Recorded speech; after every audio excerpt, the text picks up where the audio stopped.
Hey social fam! Welcome back to the channel where we dive into the latest celebrity news and TV show recaps. After the headlines, we wrap it all up with real talk and mindful takeaways. Be sure to subscribe, like, comment, and share. Now let's get into it. The latest news regarding Angie Stone is the recent wrongful death lawsuit. As y'all know, our girl Angie tragically passed away earlier this year in March from a vehicle accident in Montgomery, Alabama. Angie, a group of her bandmates, and family members, including Sheila Hopkins, were on the Sprinter van. Sheila is noted as a plaintiff in the lawsuit, along with Angie's two children, Diamond and Michael. Angie performed in Mobile the night before, which is why she was in the local area of Montgomery County the following day. Now, new details involving the accident have been revealed in the lawsuit filed in Gwinnett County, Georgia, against the driver of the Sprinter van, the truck driver, the trucking company, the safety system maker, and a truck manufacturer. The plaintiffs are demanding a jury trial. As a reminder, the plaintiffs are Angie's children, Diamond and Michael, Sheila Hopkins, and the estate of Angie Stone.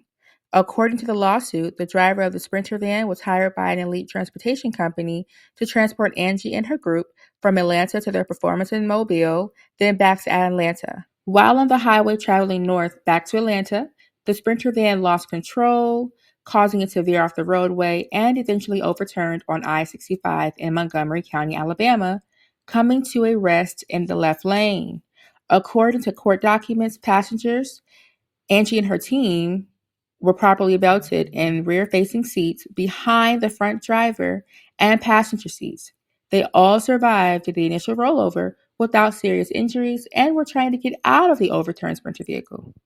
The lawsuit states that several minutes later, a tractor-trailer crashed into the disabled van at nearly 70 miles per hour without braking. Angie was still in the van trying to escape. Therefore, she was then ejected and pinned under the van, according to the lawsuit, as a result of the tractor-trailer crashing into the van. The lawsuit further claims the truck should have been equipped with a system designed to enable the brakes in the event of a possible collision.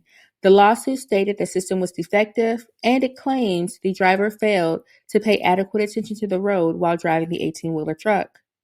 The lawsuit also alleges that the truck driver was negligent as he was driving while distracted by wearing headphones and failed to keep a proper lookout.